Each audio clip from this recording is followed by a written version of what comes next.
বন্ধুরা, কেমন আছো সবাই? আশা করি ভালো আছো। আমার চ্যানেলে তোমাদের সবাইকে স্বাগত জানাই। তো চলো দেখো, আজ হচ্ছে জামাই ষষ্ঠী। তো সব বাড়িতেই মাটন রান্না হচ্ছে, চিকেন রান্না হচ্ছে। তো আজ আমি ভাবলাম একটা নতুন রকমের মাটন রেসিপি তোমাদের সাথে শেয়ার করি। তো এইভাবে আমি আগে চিকেন রেসিপি দেখিয়েছি, এটা একটু অন্যরকম, কিন্তু এভাবেও মাটন রান্না করে খেয়ে দেখো, দারুণ লাগে। আর আমার চ্যানেলে নতুন বন্ধু হলে চ্যানেলটি সাবস্ক্রাইব করে পাশে থাকার অনুরোধ রইল।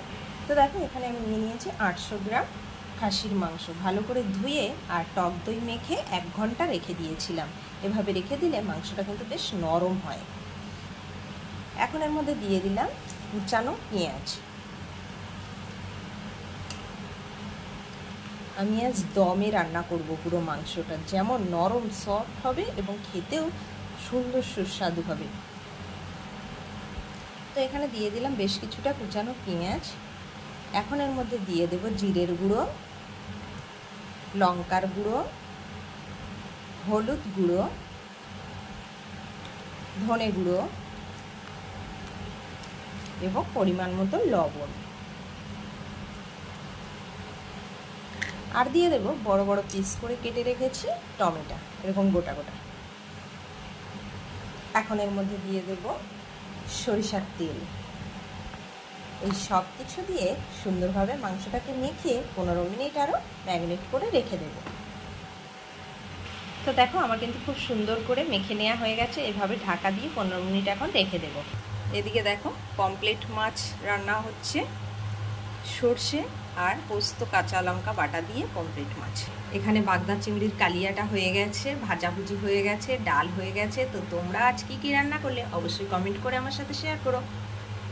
তো দেখো বন্ধুরা, 15 মিনিট পর কিন্তু আমি চলে এসেছি। আগে কিন্তু আমি আদা রসুনটা ব্যবহার করিনি, এখন আমি এখানে আদা রসুন বাটা দিয়ে দিলাম, দিয়ে এর সাথে মাখিয়ে নেব ভালোভাবে। তো দেখো, এখন এরকম একটা হাঁড়ি পরিষ্কার করে ধুয়ে নিয়েছি, নিয়ে গ্যাসে বসিয়ে দিয়েছি, কারণ হাঁড়ির মধ্যে অল্প অল্প জল আছে।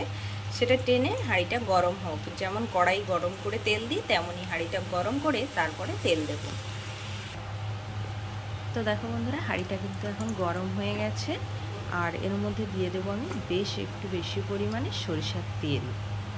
তেলটা দিয়ে হাঁড়ির চারিদিকে একটু নাড়িয়ে তেলটাকে লাগিয়ে নিতে হবে।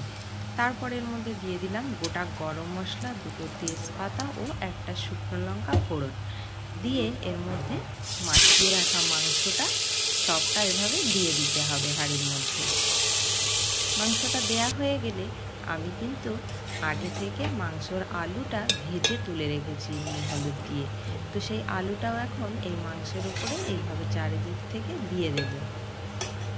দিয়ে একটু চামচের সাহায্যে সমান করে দেব, নেড়ে চেড়ে দিয়ে একটা ঢাকনা দিয়ে ঢেকে রান্না করব। ওপর থেকে আমি 3-4টে কাঁচা লঙ্কা দিয়ে দিলাম চিড়ে। তোমরা যেমন ঝাল খেতে পছন্দ করো তেমনই দেবে। এভাবে ঢাকনা দিয়ে 45 থেকে 50 মিনিট রান্নাটা করতে হবে।